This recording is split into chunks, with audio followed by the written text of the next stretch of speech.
Ma sœur m'a enfermé dans le sous-sol pendant une inondation et les sauveteurs ont vu ce qu'elle essayait de cacher. Bonjour, je m'appelle Elisa Quint. Ils ont dit que c'était un accident, que j'avais paniqué pendant l'inondation, que j'avais peut-être mal compris ce qui s'était passé, mais je me souviens du bruit du verrou qui s'enclenchait. Je me souviens de l'eau qui montait. Je me souviens de crier son nom à travers la grille d'aération pendant qu'elle se tenait à l'étage, silencieuse. Ma sœur ne s'est pas contentée de me laisser derrière. Elle a scellé la porte et s'est assurée que personne ne me croirait. Ils m'ont qualifié d'instable, de dramatique, de trop sensible pour qu'on lui confie la vérité. Mais si j'étais si fragile, pourquoi a-t-elle travaillé si dur pour me faire taire? Et quoi d'autre avait-elle déjà effacé avant qu'ils ne m'entendent enfin crier? Le courant avait été coupé quelque temps après minuit.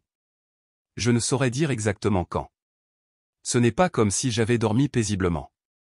Mon cerveau était à moitié éveillé depuis des heures, ruminant des pensées inutiles et essayant d'ignorer le bourdonnement lourd du diffuseur de lavande que ma sœur insistait pour que je fasse fonctionner chaque nuit. Ça t'aidera à te détendre, avait-elle dit, en insérant la prise dans la prise murale comme si elle me rendait service. Au début, j'ai cru que le goutte-à-goutte que j'entendais venait de l'évier de la cuisine. Puis j'ai réalisé que c'était trop lent, trop délibéré, comme de l'eau se frayant un chemin à travers le bois. La pièce semblait lourde, une humidité s'accrochant au drap. J'ai basculé mes jambes hors du lit et j'ai posé le pied par terre. C'était froid, plus humide que ça n'aurait dû l'être. J'ai attrapé mon téléphone. Pas de réseau. Écran noir. Évidemment. Je me suis traîné jusqu'au couloir et j'ai cligné des yeux. De l'eau suintait des plaintes, juste un mince filet, mais qui grandissait.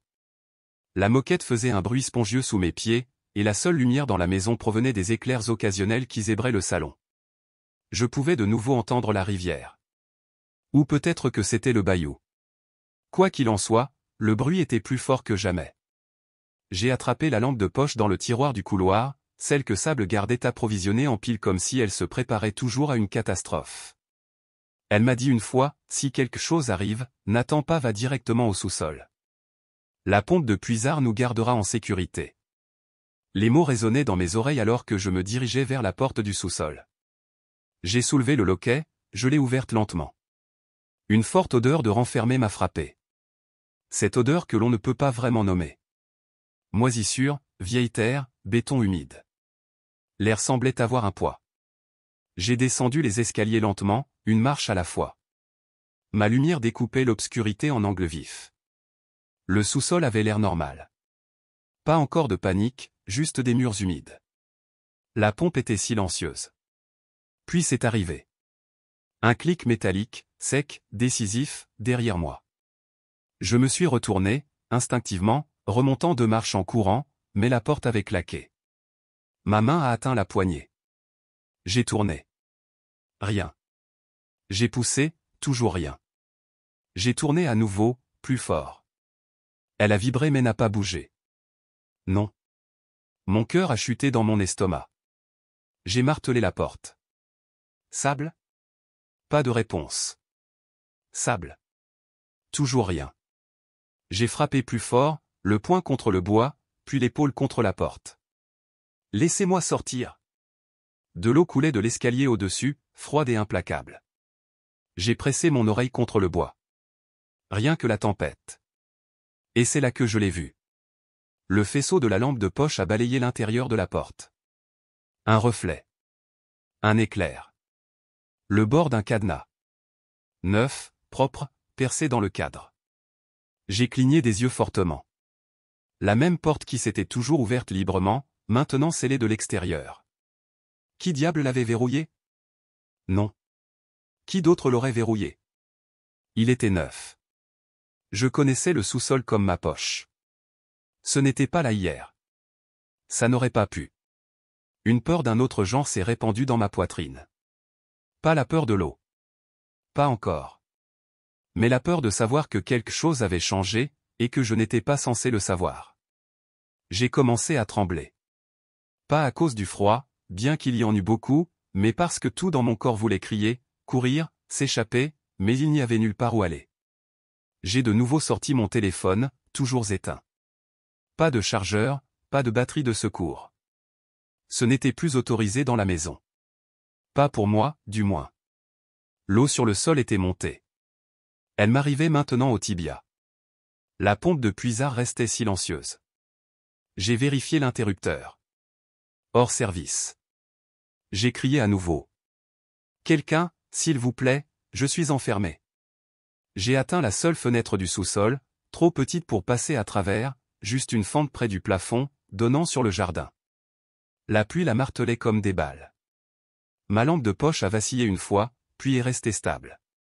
C'est là que j'ai su que je ne pouvais compter que sur moi-même. J'ai traîné une boîte, puis une autre, les empilant jusqu'à ce que je puisse atteindre la grille d'aération au-dessus de la fenêtre. Je me suis levé, les genoux tremblants. J'ai pressé ma bouche contre les fentes métalliques. À l'aide. Je suis ici, s'il vous plaît. Silence, puis des voix confuses. Dehors, un cri. Du mouvement. J'ai frappé le métal avec la lampe de poche. En bas. Je suis en bas. Un faisceau de lumière a traversé le jardin, puis des bruits de pas. Mon corps s'est tendu. Était-ce elle? Sable, ai-je chuchoté. Pas de réponse. Juste une voix basse. Masculine. Vous entendez ça? Mon cœur battait la chamade contre mes côtes. Je me suis penché plus près de la grille. Je suis enfermé dans le sous-sol, ai-je crié. À l'aide. La porte est scellée de l'extérieur. Madame, a appelé une voix. Pouvez-vous répéter cela? Je n'ai pas hésité. Ma sœur m'a enfermé dans le sous-sol. Elle veut ma mort. Il y a eu une pause. J'ai entendu une autre voix, plus calme, mais plus proche. Continuez de me parler. D'accord. Tout va bien se passer. Je suis tombé à genoux, en sanglotant. Pour la première fois, quelqu'un m'avait entendu. Pas la version que Sable avait créée, pas le récit de l'adolescente troublée. Moi. L'eau a touché le bas des boîtes. L'air sentait le métal. La lumière extérieure a rebondi, a vacillé, puis s'est stabilisée à nouveau. Des pas se sont précipités sur le côté de la maison. Puis le son d'un talkie-walkie qui grésillait. Un homme a crié, nous avons un visuel. Fenêtre du sous-sol. Obstruction partielle. Un autre a répondu, prenez le matériel. Elle a dit, c'est verrouillé de l'extérieur. J'ai laissé ma tête reposer contre la grille. La pluie tombait plus fort, mais mes mots, ma vérité, avaient enfin percé la tempête. J'ai retenu mon souffle, tendant l'oreille. Le grincement de la porte n'était pas venu de l'intérieur, et il n'était pas venu de moi. C'était délibéré, lent, contrôlé, comme quelqu'un qui ne voulait pas être entendu mais qui se fichait que je le sache. C'était pire. Je me suis figé, à peine au-dessus de l'eau, accroupi près de la grille où j'avais crié pour la dernière fois. Une forme est passée devant la fenêtre étroite. Une silhouette floue près du sol. Elle avait disparu avant que je ne puisse apercevoir plus qu'une ombre. Je n'ai pas crié cette fois. J'avais appris quand il fallait faire du bruit et quand le silence était plus sûr. Mes jambes étaient prises de crampes, trempées. L'eau avait maintenant dépassé mes genoux. Chaque mouvement envoyait une ondulation à travers l'inondation trouble autour de moi.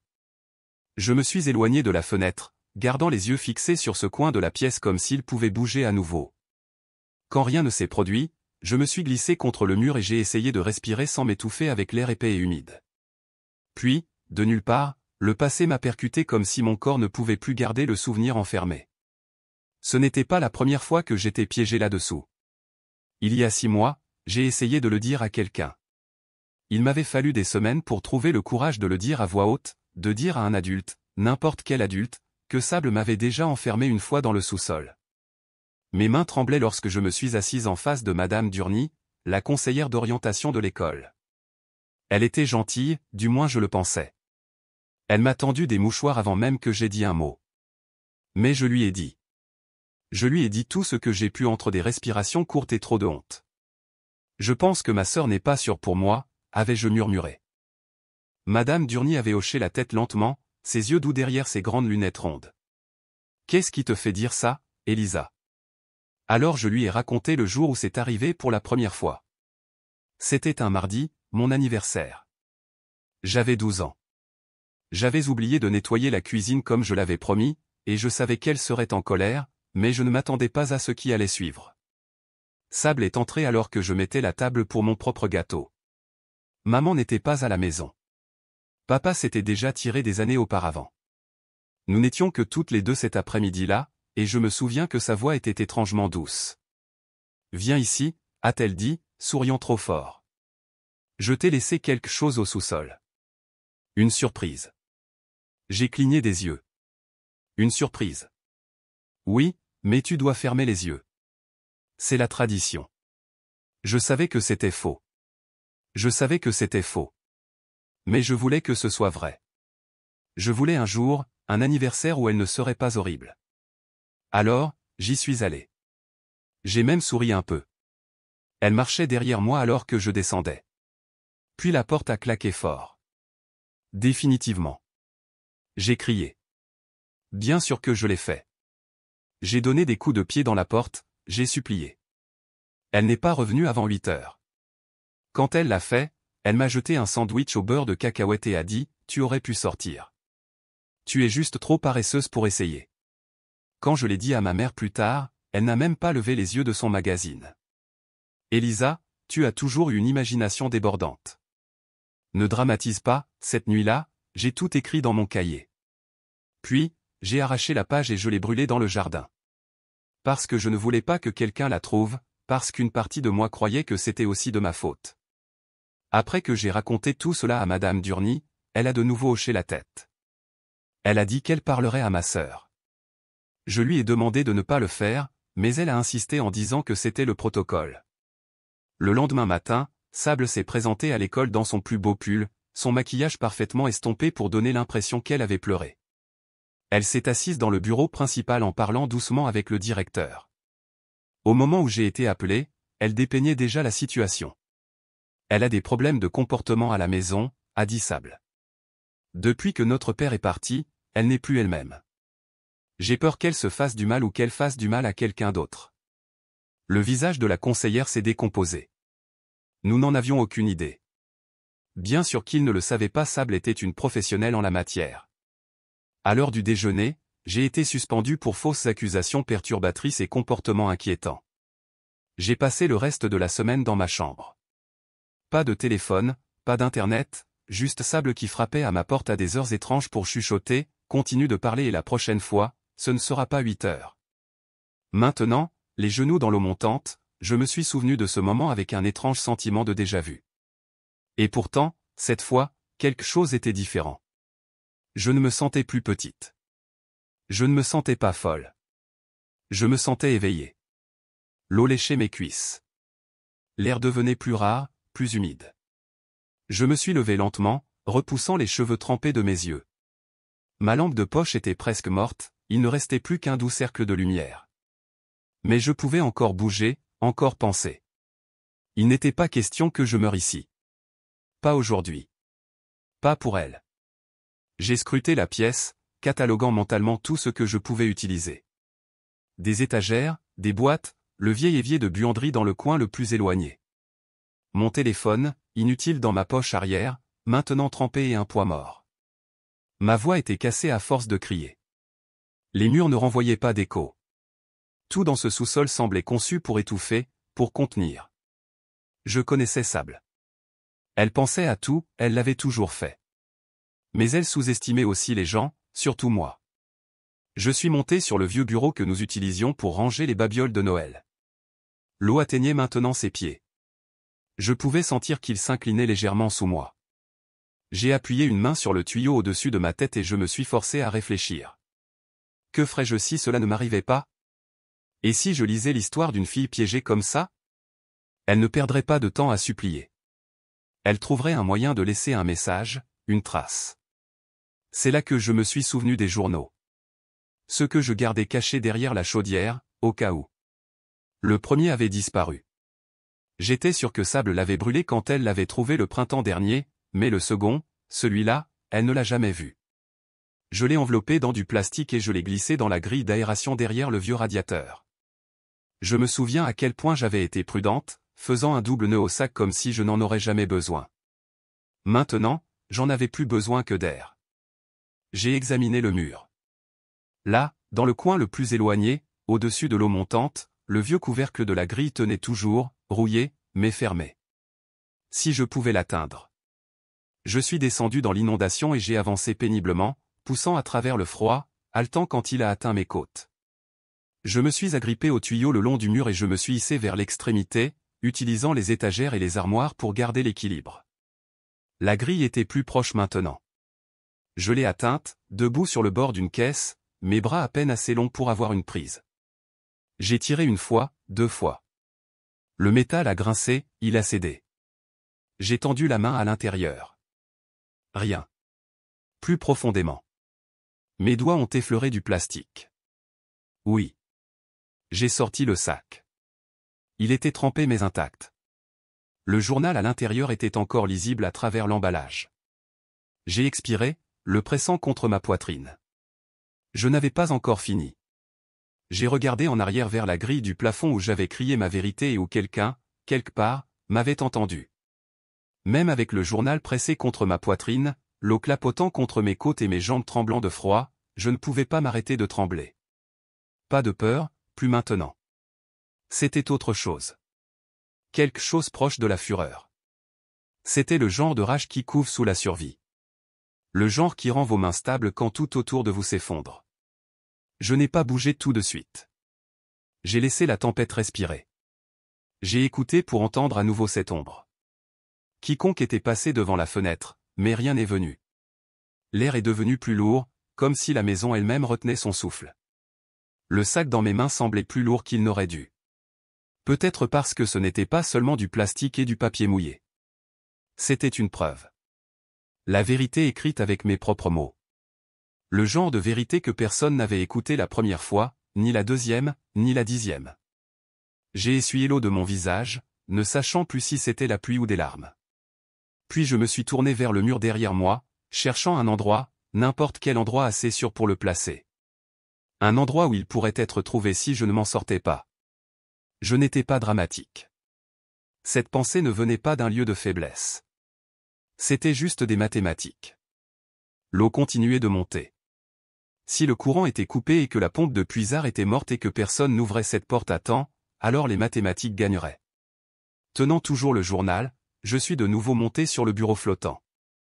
Les pieds vacillaient sous moi, l'un se pliant déjà légèrement sous la pression. Je me suis accroché à un tuyau pour garder l'équilibre, gardant le journal bien au-dessus de ma tête. En scrutant les coins du plafond du sous-sol, j'ai repéré une grille d'aération étroite au-dessus du boîtier de disjoncteur. À peine assez large pour y glisser le journal, mais juste assez haut pour que l'eau ne puisse pas l'atteindre. Pas encore. J'ai avancé lentement vers elle, utilisant mes coudes et un genou pour rester stable. Puis j'ai tendu la main et j'ai coincé le journal à l'intérieur du conduit de ventilation. Mes doigts se sont attardés sur le sac une seconde de plus que nécessaire, comme si une partie de moi n'était pas prête à le laisser partir, mais je l'ai fait. Et juste comme ça, il était hors de mes mains. Je me suis laissé glisser sur le dessus du bureau, qui s'inclinait maintenant dangereusement à chaque mouvement. Puis j'ai vu quelque chose dériver près de moi dans l'eau. Une page déchirée, juste une. Elle flottait paresseusement, comme si elle avait attendu. Je me suis penché, l'ai attrapée avant qu'elle ne passe. L'encre était floue, mais une phrase restait lisible. Si je disparais, ce n'est pas par choix. Mon souffle s'est coupé. C'était de moi. J'avais écrit ça il y a 2 mois, la même nuit où j'avais caché le journal. Je me suis souvenu de l'avoir griffonné après une des petites performances de sable devant maman, après qu'elle l'ait convaincu que j'avais une autre crise et que j'avais besoin de plus de structure. Tu as de la chance d'avoir une sœur comme Sable, avait dit maman ce soir-là. Elle fait tout ce qu'elle peut pour te garder stable. Stable, structurée, réduite au silence. J'ai glissé la page flottante dans la ceinture de mon jean trempé. Je ne savais pas si elle survivrait à la nuit, mais je ne pouvais pas la laisser partir non plus. Mes doigts commençaient à se rider. Mes dents claquaient, et pourtant mon esprit était plus clair qu'il ne l'avait été depuis des semaines, des mois, peut-être. Je n'avais pas prévu cette nuit. Je n'étais pas voyante, mais j'avais su que quelque chose se préparait. La façon dont Sable me regardait avait changé. Ses sourires étaient devenus plus crispés, ses mots plus répétés. Elle avait commencé à lancer des phrases comme « Tu penses que les gens vont te croire, Elisa, et « Continue de pousser et tu finiras par te faire du mal, ou pire ». Elle ne criait jamais, ne frappait jamais. Elle n'en avait pas besoin. Elle savait exactement comment faire passer les gens comme moi pour instables. J'avais passé trop d'heures à rejouer cet anniversaire dans ma tête. Celui où elle m'a enfermé pour la première fois dans le sous-sol. Je pensais que c'était un hasard. Un moment de cruauté qu'elle prétendrait plus tard n'avoir jamais eu lieu. Mais la cruauté, j'avais appris, était une habitude, pas une phase. Et maintenant, au milieu de la nuit, avec la pluie battant le toit et le sol sous moi disparaissant progressivement, tout prenait son sens. Elle avait tout préparé, pièce par pièce. Le nouveau cadenas, le chargeur manquant, la panne de courant coïncidente. Même l'odeur de lavande qui me rendait somnolente, quelque chose que je pensais réconfortant, avait maintenant un goût de contrôle. J'ai pensé à la fois où elle m'a demandé avec cette voix trop douce, « Que ferais-tu si tu devais tout recommencer ?» J'ai dit quelque chose de stupide, comme « Je ne sais pas. Je l'écrirais probablement d'abord. » Et elle avait souri comme si c'était exactement ce qu'elle espérait que je dise.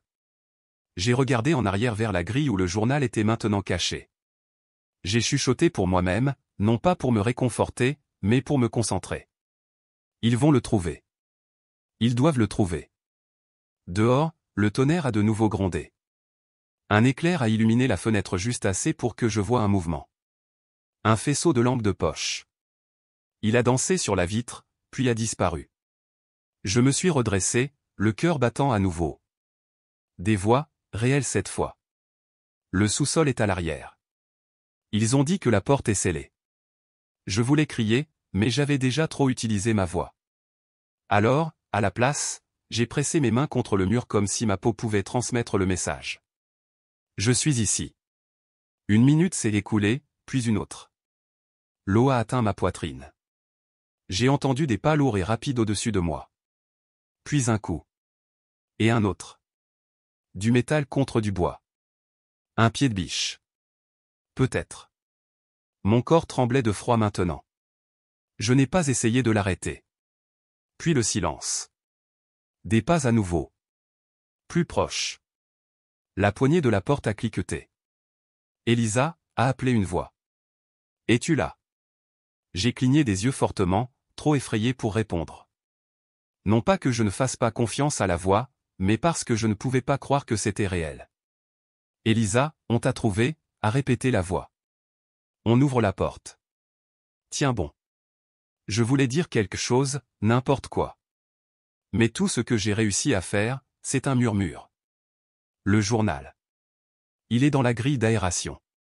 Ne la laissez pas mentir à nouveau. La porte s'est fissurée. Et puis la lumière la plus vive que j'avais vue depuis des heures a inondé la pièce. Je gardais le dos pressé contre le mur de parpaing, l'eau clapotant juste en dessous de mes épaules. Même si les faisceaux des lampes de poche avaient disparu de ma vue, je savais que quelqu'un avait été là. Le bruit de bottes raclant le gravier, la façon dont la fenêtre avait brillé pendant un battement de cœur. Ce n'était pas dans ma tête. Quelqu'un était proche. Je suis resté immobile, à l'écoute. La grille d'aération au-dessus de l'escalier a de nouveau grincé. Puis faiblement, le bruit sourd de portières de voiture, des cris, pas de colère, mais urgent. Je ne pouvais pas distinguer les mots, mais ce n'étaient pas les siens. C'était suffisant pour me faire rester alerte. Et puis une voix, graveleuse, plus âgée, familière. Elle ne sait pas nager. J'ai appris à Sable, pas à elle. N'écoutez pas leurs bêtises.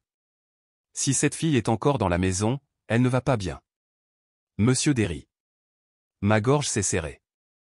De tous les voisins, c'était celui dont Sable m'avait averti de me méfier. Il était trop curieux, disait-elle.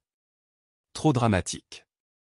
Il inventait des histoires, prétendait voir des choses que personne d'autre ne voyait. Mais il me voyait. Me voyait vraiment. Pas la version que ma sœur créait pour les professeurs, les dames de l'église ou le club de lecture de maman. Il m'apportait de vieux livres de jardinage quand j'étais enfant. Me montrait des photos de plantes indigènes. On pousse là où on nous le permet, disait-il, et là où on ne nous le permet pas. Parfois, on perce simplement le béton. J'ai presque souri en y pensant jusqu'à ce qu'une autre voix fende l'air comme une lame. Dites-moi où est ma nièce, a crié une femme, trempée, essoufflée. Le genre de voix qu'on n'ignore pas. Pas parce qu'elle est forte, mais parce qu'elle pense chaque mot qu'elle dit. Mon cœur a fait un bond. Tante le Nord. Cette voix m'avait autrefois lu des histoires pour m'endormir. La seule qui m'ait jamais demandé comment je me sentais sans que cela sonne comme une accusation. Elle a disparu il y a 2 ans. Pas littéralement, mais Sable avait cessé de la laisser entrer. Disait que le Nord me rendait instable. Disait qu'elle empoisonnait la maison avec son énergie. Ma mère avait été d'accord. Nous n'avons pas besoin de son drame, avait-elle chuchoté un soir, en se versant du vin au comptoir de la cuisine. Elle a de bonnes intentions, mais elle apporte des ennuis. Le Nord apportait la vérité. C'est ce qu'il ne pouvait pas supporter. Dehors, sa voix est revenue, vive et directe. Vous avez des équipes qui sortent des ordures du ruisseau, mais personne n'a vérifié ce fichu sous-sol. L'air a changé. Quelque chose se passait. J'ai poussé contre le mur et j'ai avancé dans l'eau vers l'escalier, traînant mes jambes engourdies à travers le poids de l'inondation. C'était plus difficile de bouger maintenant. Les meubles flottaient dans de nouvelles positions. Des débris s'accrochaient à mes vêtements. Au-dessus de moi, des pas ont martelé le sol, puis se sont arrêtés. Plus de voix, plus proche. Elle a raison. Cette porte n'est pas coincée. Elle est verrouillée de l'extérieur. Un autre homme, plus jeune, frénétique. Par ici, il y a une grille d'aération. Quelqu'un a essayé de crier à travers. Et puis j'ai entendu le cliquetis d'outils, le raclement du métal sur le bois. Mon souffle s'est bloqué dans ma gorge. Ce son. De l'aide réelle. Pas un autre mensonge, pas un autre piège déguisé en sauvetage, pas une autre voix de sœur faisant semblant de pleurer. Je n'ai pas pleuré. Pas cette fois. Je me suis hissé de nouveau vers le bureau, je suis monté là où j'avais caché le journal. Mes doigts ont tracé le bord de la grille, maintenant légèrement déformé par l'humidité. Je lui ai chuchoté, non pas parce que je pensais qu'elle pouvait entendre, mais parce que j'avais besoin de le dire à voix haute. Trouvez ça. S'il vous plaît, que quelqu'un y croie. Les coups sourds au-dessus sont devenus plus forts. Des grognements, un effort laborieux, puis une fissure. La porte a commencé à se fendre. J'ai entendu quelqu'un jurer à voix basse. Le genre de frustration honnête qui ne vient que lorsque quelque chose a vraiment besoin d'être cassé. Elisa, a appelé une voix. Masculine, inconnue, mais posée. Si vous m'entendez, éloignez-vous de la porte. On vous sort de là. Je me suis reculé vers le coin, les mains tremblant toujours.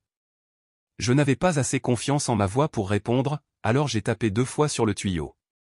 Fort, régulier, puis le silence. Un dernier coup violent, et la porte s'est ouverte en craquant.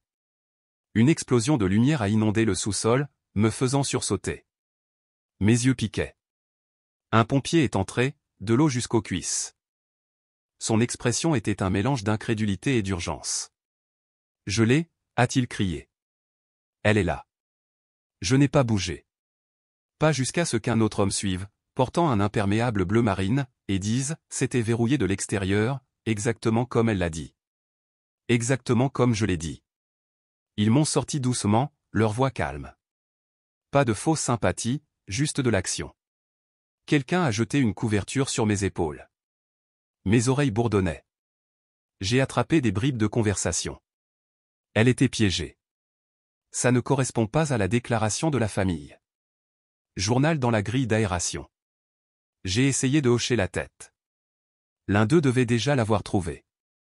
Ou peut-être qu'il le ferait. Ils m'ont porté sur la pelouse. La tempête s'était calmée, mais l'air était épais d'un chaos résiduel. Des tuyaux, des communications radio, des gyrophares.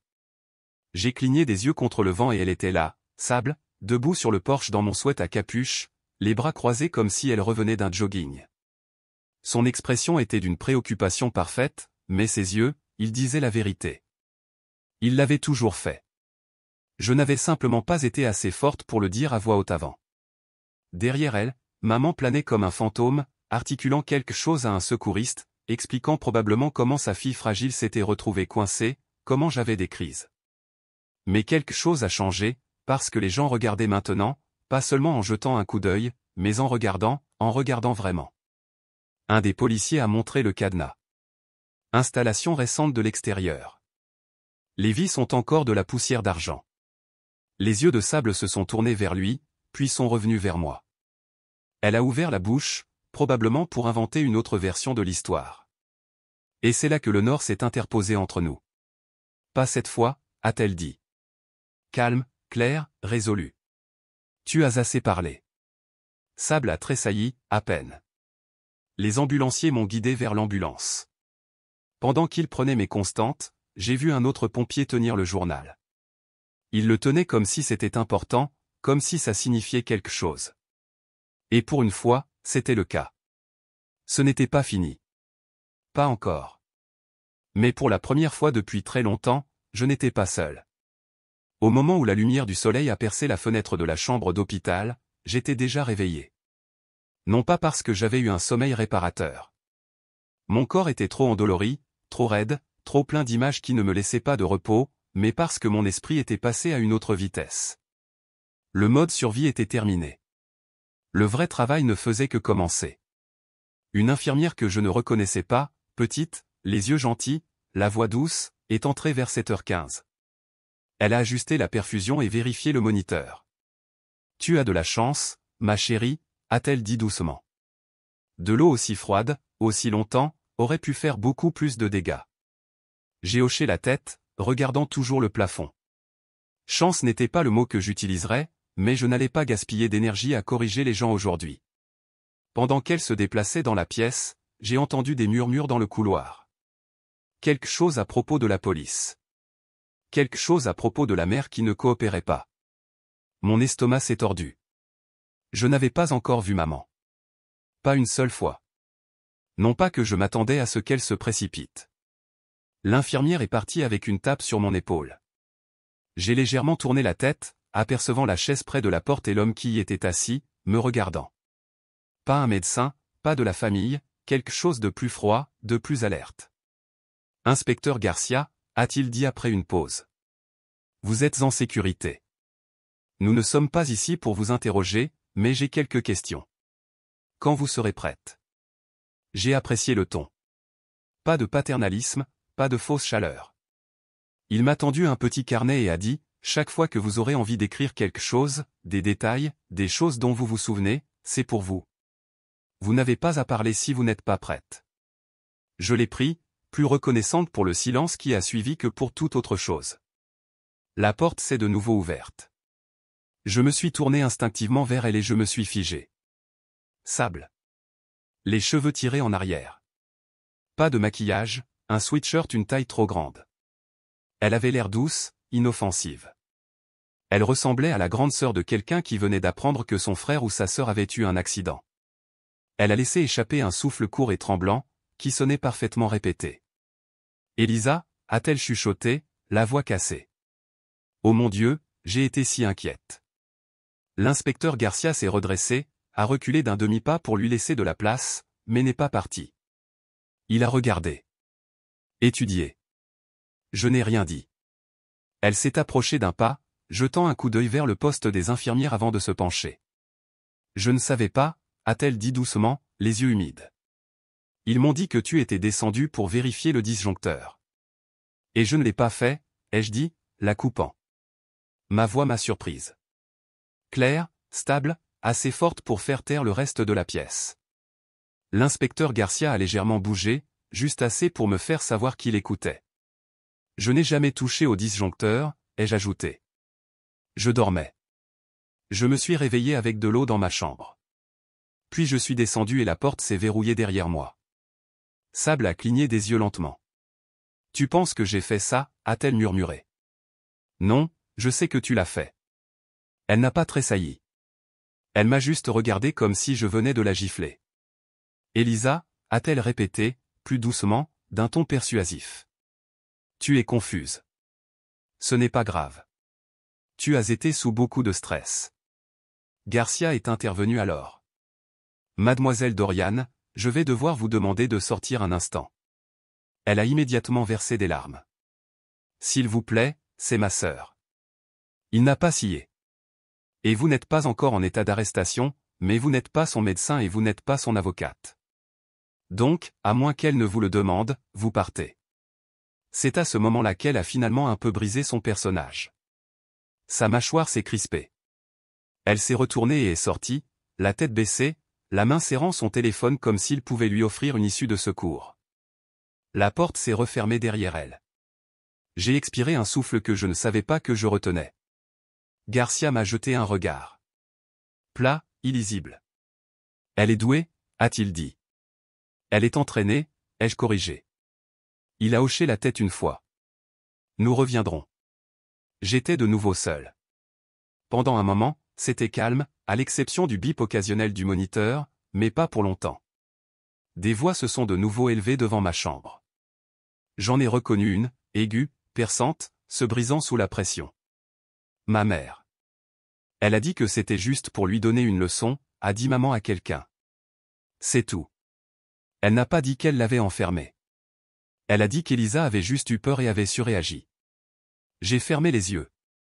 Elle a toujours été émotive, a-t-elle poursuivi. Vous savez comment sont les adolescents. Ils imaginent des choses. Madame Quint, la voix de Garcia a coupé son monologue comme un rasoir. Il y avait une serrure à l'extérieur de la porte du sous-sol installée récemment sans mécanisme intérieur. Cela n'arrive pas par accident.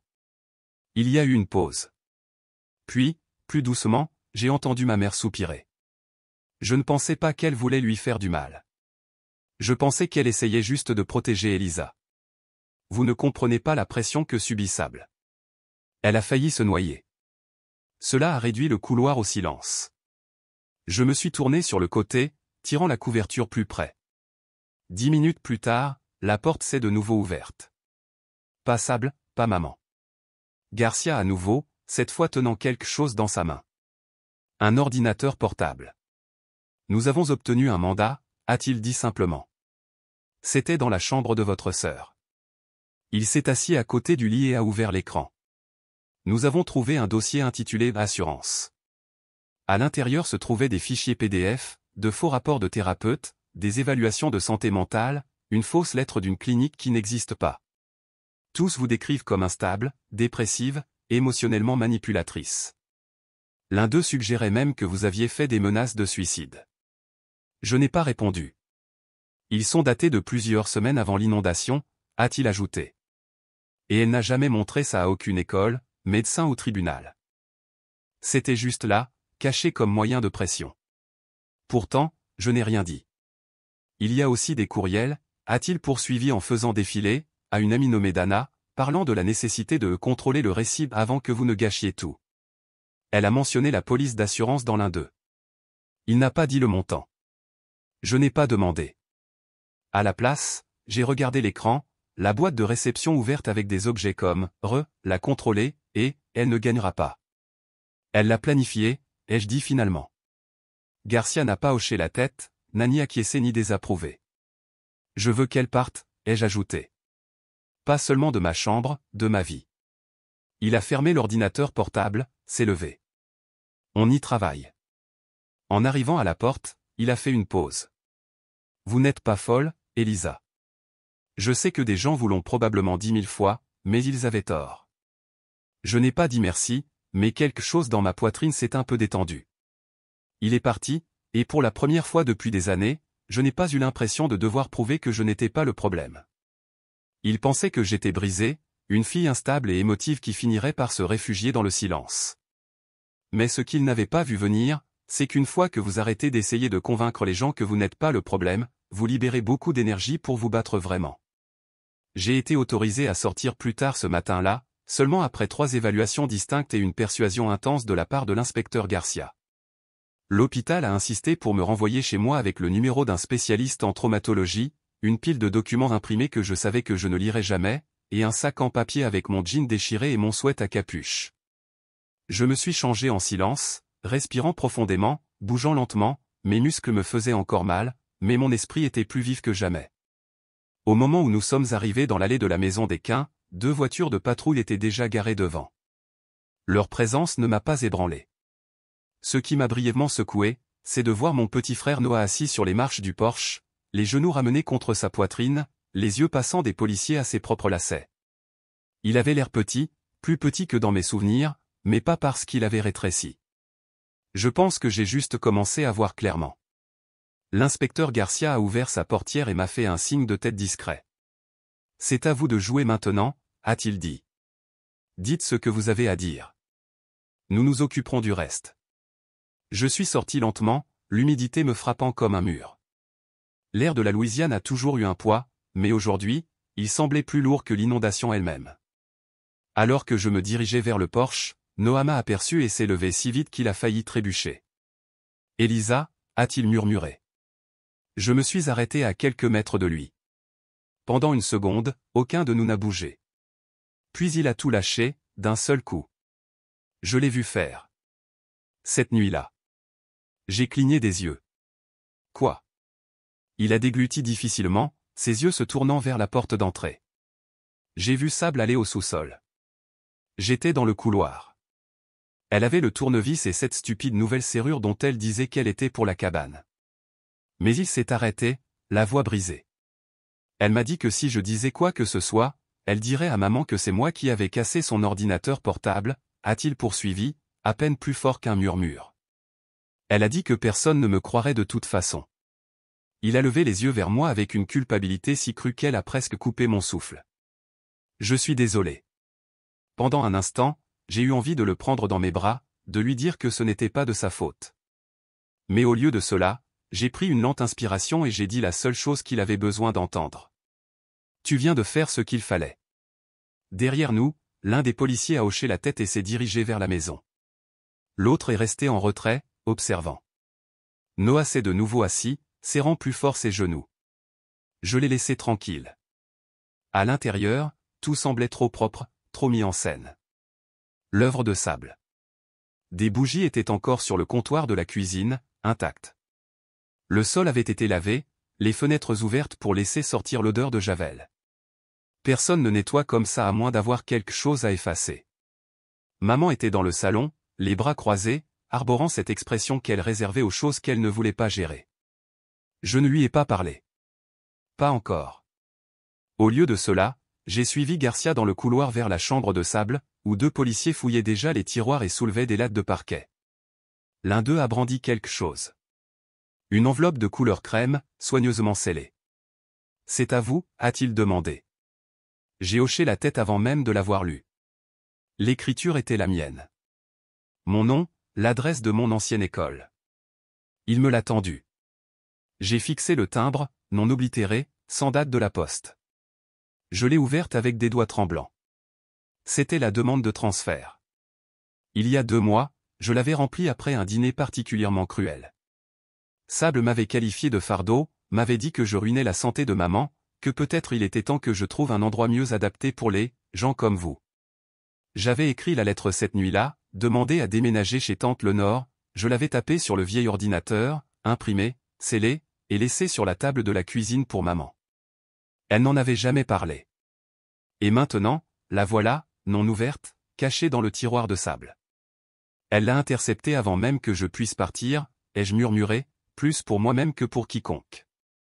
Garcia m'a jeté un coup d'œil. Pas de pitié, juste de la compréhension. Je me suis retourné et suis retourné dans le salon. Maman était toujours là. Elle ne m'a pas demandé où j'étais allé. Ne m'a pas demandé ce que j'avais trouvé. Je me suis planté devant elle et j'ai brandi l'enveloppe. Le savais-tu, ai-je demandé. Ses lèvres se sont pincées. As-tu vu ça, ai-je dit plus fort. Toujours pas de réponse. J'ai baissé la main. Tu l'as vu.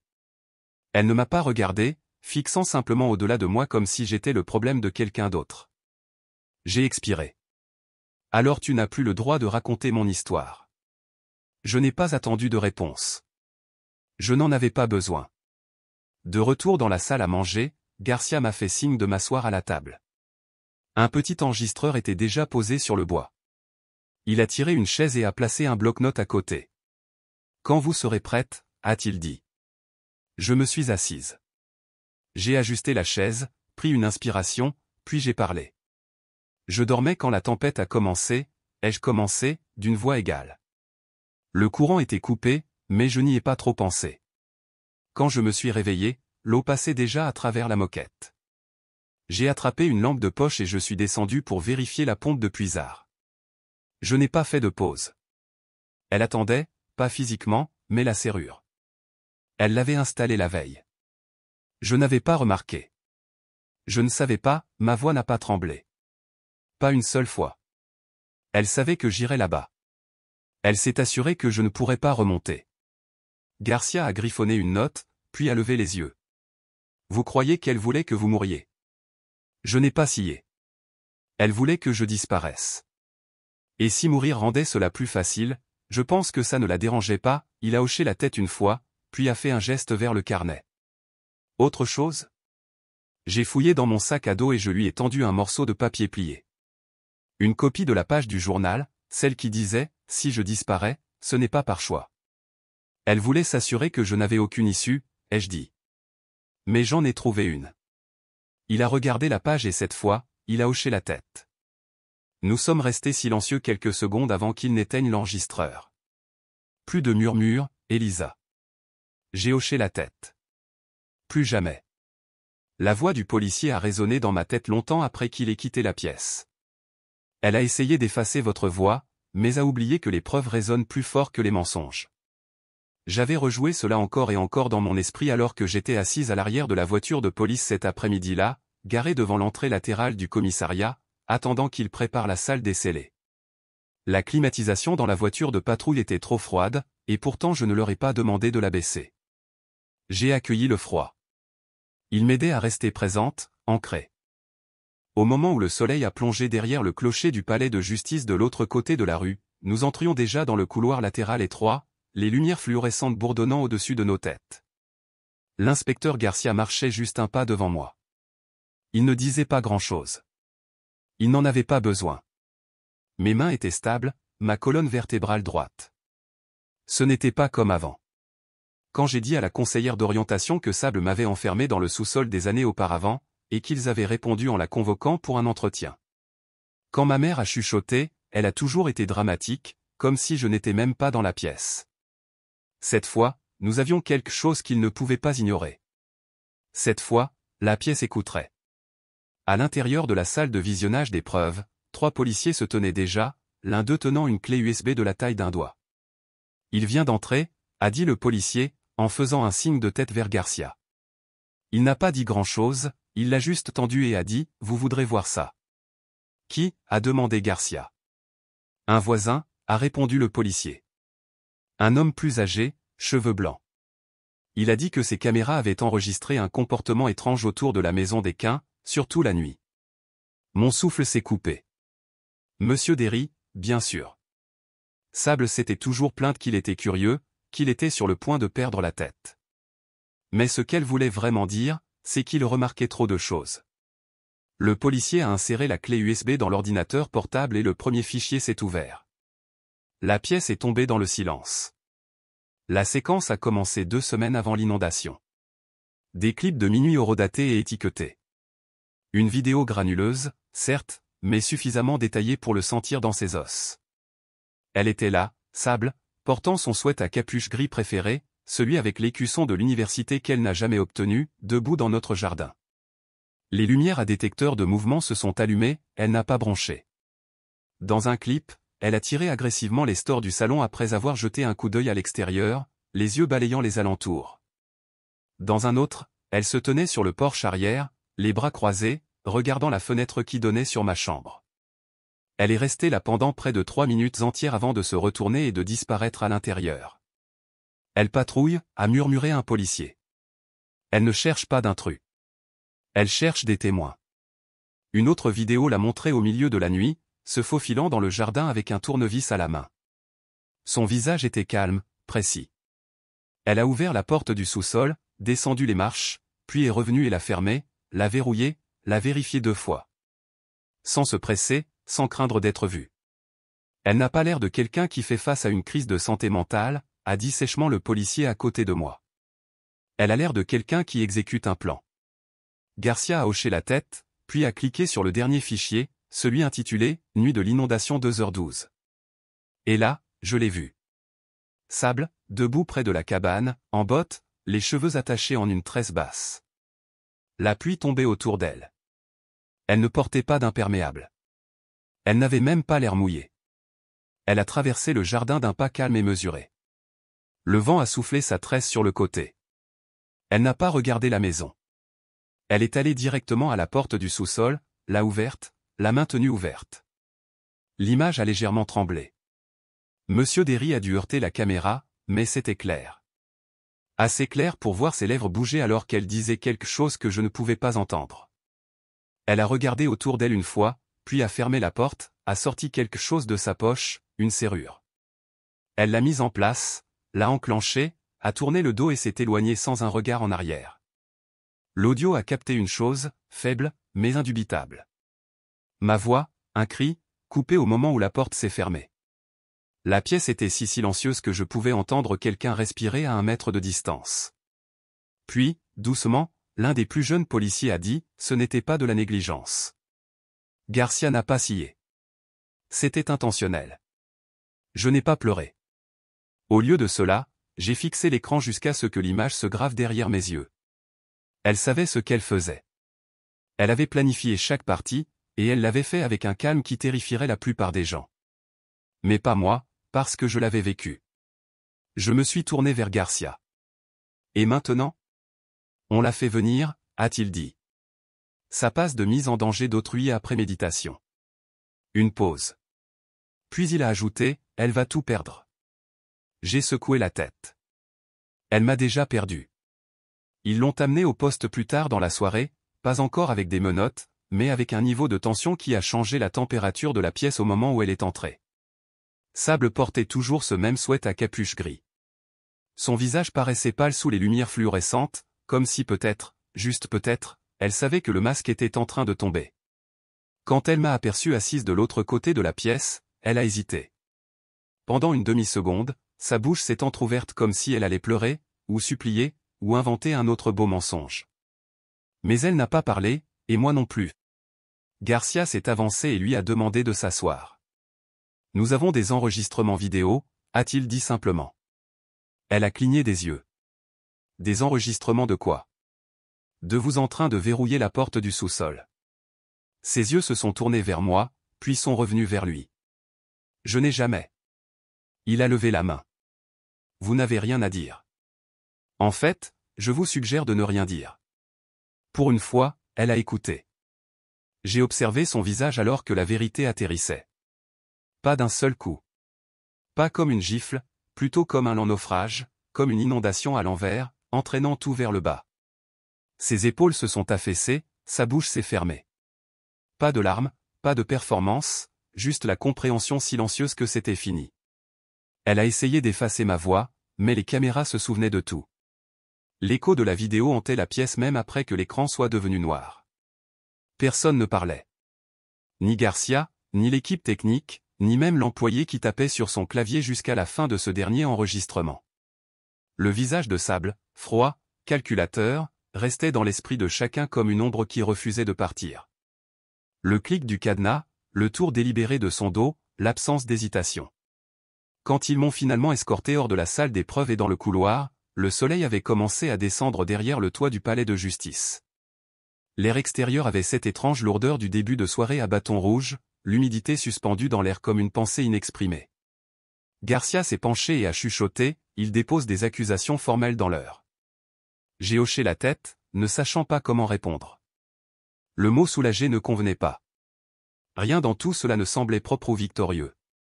3 semaines se sont écoulées entre ce moment et le tribunal. 3 semaines remplies d'interrogatoires, de déclarations, de citations à comparaître, et de silence de la part de personnes qui louaient autrefois l'ambition et le charisme de Sable. Soudain, il ne se souvenait plus de ce qu'elle avait dit à la collecte de fonds de l'église ou avec qui elle avait posé au barbecue du quartier. L'amnésie sélective est une chose puissante dans les petites villes, mais tout le monde n'est pas resté silencieux. C'est l'agent Daniels, l'un des premiers intervenants lors de l'inondation, qui a allumé la dernière mèche. Nous sommes formés pour repérer les schémas, a-t-il dit à la barre, la voix stable. Et elle ne ressemblait pas à une fille prise dans une inondation. Elle ressemblait à quelqu'un qui avait été laissé dans une cellule. J'étais assise au dernier rang avec le Nord à côté de moi, les doigts entrelacés fermement sur mes genoux. Noah était assis de mon autre côté, ses genoux rebondissant. Il n'avait pas dit un mot de toute la matinée. Daniels a continué. J'ai vu de la négligence. J'ai vu de la panique. Ce n'était ni l'un ni l'autre. Le juge lui a demandé de clarifier, et il l'a fait. Clairement, simplement, c'était prémédité. Ce rapport a été ce qui a ouvert l'affaire assez grand pour que le jury arrête de plisser les yeux et commence à voir. Puis sont venues les preuves. Ils ont commencé avec l'enregistrement de la caméra corporelle, la faible voix haletante. Ma sœur veut ma mort. Suivi de la réponse calme du pompier. On arrive, Elisa. Tenez bon. Puis ils sont passés aux entrées du journal. Des pages tachées, des mots estompés, mais toujours lisibles. Mes mots, mon écriture.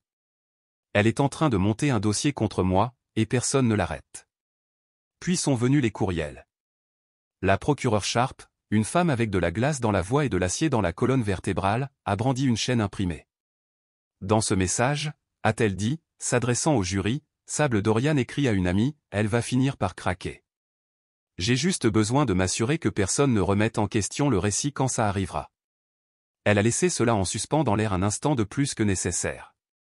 Ensuite, il y a eu les enregistrements vidéo, le joyau de la couronne, celui que personne ne pouvait expliquer. L'avocat de Sable a essayé. Ils ont dit qu'elle vérifiait les dégâts des eaux, sécurisait la maison, faisait preuve de diligence raisonnable. Que le cri capté dans l'audio aurait pu venir d'un voisin, que la serrure avait été mal comprise. Sharp n'a pas bronché. Ce n'était pas un accident, a-t-elle dit lors des plaidoiries finales. Ce n'était pas une erreur. C'était une exécution retardée par la pluie. Le tribunal était si silencieux que je pouvais entendre quelqu'un bouger sur son siège 2 rangs derrière. Lorsque le jury est parti délibérer, Lenore a finalement expiré à côté de moi. Je n'avais même pas réalisé qu'elle retenait sa respiration. Cela leur a pris 4 heures. Quand ils sont revenus, leur visage était tendu. Certains évitaient de regarder vers la table de la défense. D'autres ne prenaient pas la peine. Le président du jury s'est levé et a lu le verdict. Coupable sur tous les chefs d'accusation. Le juge a ajusté ses lunettes avant de parler. On vous a fait confiance pour protéger, a-t-il dit en fixant Sable. Vous avez choisi de punir.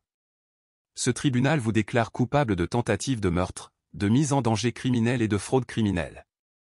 Vous êtes par la présente condamné à 30 ans de détention dans un établissement d'État sans possibilité de libération conditionnelle. Sable n'a pas réagi. Pas au début. Pas de sursaut, pas de larmes. Elle a juste fixé le vide. J'avais déjà vu ce regard quand nous étions enfants et que je l'avais surprise en train de voler l'alliance de maman dans la boîte à bijoux. Elle m'avait regardé comme ça à l'époque, aussi. Vide, pas défiante, pas honteuse, juste absente. C'était la dernière fois que je l'ai vue. Elle a été escortée hors de la salle d'audience menottée, les poignets bas sur les côtés, les pas lents et résignés. Dehors, des journalistes attendaient. Ils ont envahi la sortie, les appareils photo crépitant comme si c'était un événement sur tapis rouge. Au moment où je suis sorti avec Lenore, des microphones ont été tendus vers moi. Mademoiselle Quin, souhaitez-vous dire quelque chose? Pensez-vous que justice a été rendue? Que diriez-vous aux autres jeunes femmes dans votre situation? J'ai fait une pause d'1 seconde. Les mots sont venus facilement même si je ne les avais pas répétés. Elle a essayé de m'enfermer, ai-je dit, mais l'eau est montée plus vite que ses mensonges. Puis j'ai continué à marcher. Ce soir-là, je me suis assise sur le canapé de Lenore, enveloppée dans une couverture qui ne sentait ni le moisi ni l'huile de lavande. Elle a fait du thé, quelque chose à base de plantes, rien de sophistiqué, et s'est assise en face de moi. Pas de mots, juste de la compagnie. Noah est passé plus tard, apportant une carte qu'il avait faite à l'école. Il y avait un dessin d'une inondation au crayon avec des bonshommes allumettes et une bulle de dialogue qui disait « Je suis content que tu ailles bien ». Je l'ai accroché sur le réfrigérateur. Le verdict du tribunal n'a pas réparé les dégâts. Il n'a pas réparé les années de manipulation ni ne m'a rendu les anniversaires que j'ai passés à me demander si j'étais folle, mais il m'a donné de l'espace pour respirer. Et c'était plus que ce que je pensais obtenir. Le printemps est arrivé tôt cette année-là. L'air à bâton rouge s'est adouci en mars, et la lourdeur humide qui pesait autrefois sur ma poitrine chaque fois que je sortais avait commencé à se dissiper. Cela faisait 1 an depuis l'inondation, 1 an depuis la serrure, 1 an depuis que la vérité avait éclaté et refusé d'être enterrée à nouveau. La maison dans laquelle je vivais maintenant n'était pas grande. Elle n'avait pas de parquet poli ou d'appareils électroménagers assortis. Les murs étaient inégaux par endroits, et la porte de la salle de bain des invités coinçait chaque fois qu'il pleuvait. Mais elle était sûre. Elle était à moi. Je vivais avec tante Lenore à la périphérie de la ville, assez près pour entendre l'autoroute, mais assez loin pour que je puisse dormir toute la nuit sans que les phares ne dansent sur le plafond. Ma chambre avait 2 fenêtres qui restaient ouvertes la plupart des jours, et une serrure à l'intérieur que j'avais installée moi-même. Non pas parce que j'en avais besoin, mais parce que je l'avais choisie. Cette chambre est devenue quelque chose que je n'aurais jamais pensé avoir à nouveau. Un endroit où personne n'essayait de réécrire qui j'étais. La plupart des matins, je me réveillais à l'odeur du café et de Lenore fredonnant un vieux morceau de la Motown en préparant son thé. Elle ne me surveillait jamais, ne posait jamais trop de questions, elle existait simplement, stable et chaleureuse, comme un fil de terre dont je ne savais pas que j'avais besoin. Ce matin-là, alors que la lumière du soleil filtrait à travers les rideaux, j'ai décidé qu'il était temps de finir de trier la dernière boîte de l'ancienne maison, celle étiquetée « Affaire d'Elisa », griffonnée au marqueur sur le côté. Elle était restée intacte dans le coin de mon placard pendant des mois.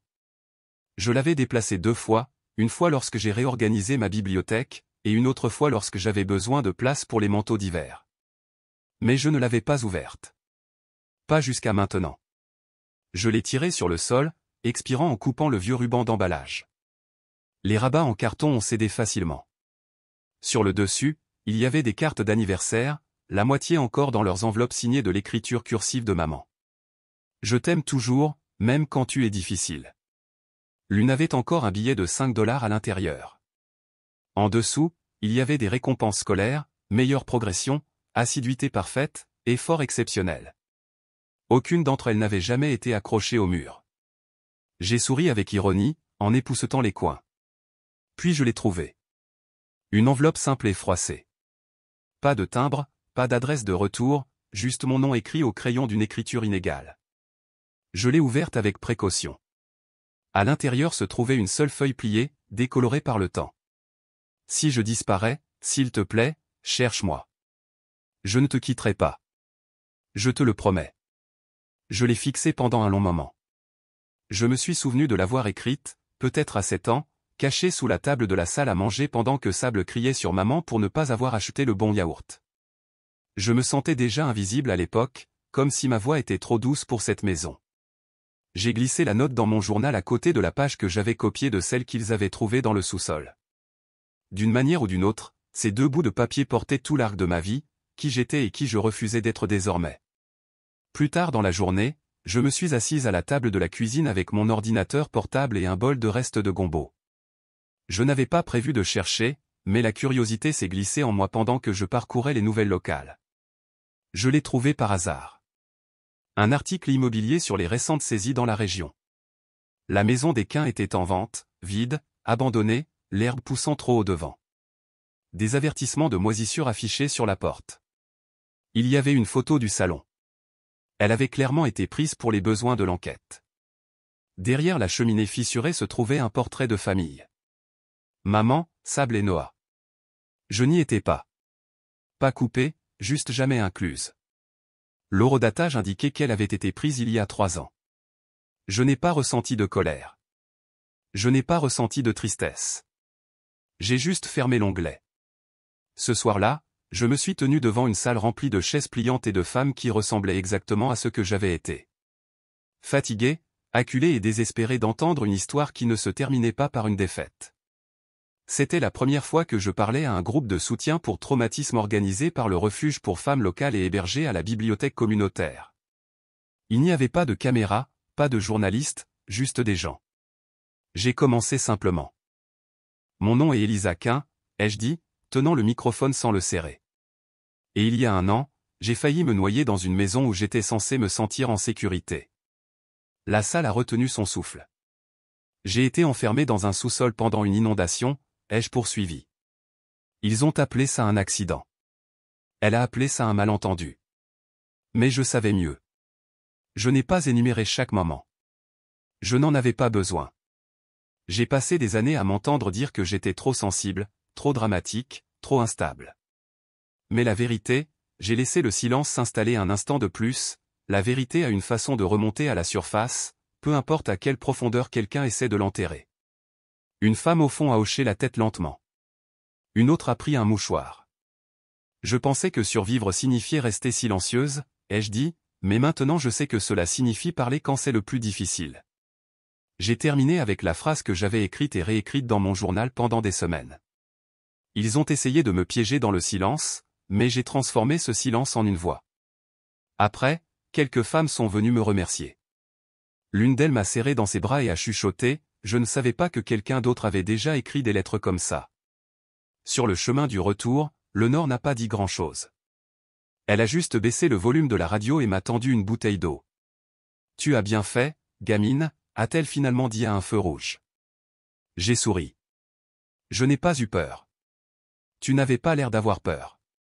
De retour à la maison, je me suis blotti dans mon lit avec mon journal sur mes genoux. Le même journal qui contenait autrefois ma peur contenait maintenant ma liberté.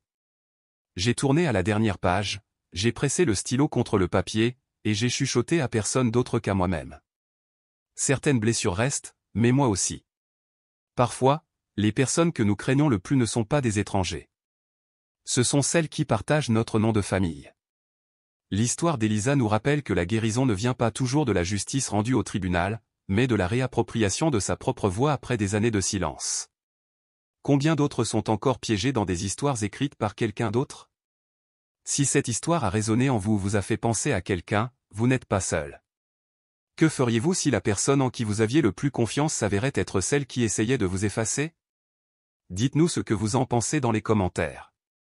Et n'oubliez pas de vous abonner pour d'autres histoires puissantes inspirées de faits réels comme celle-ci.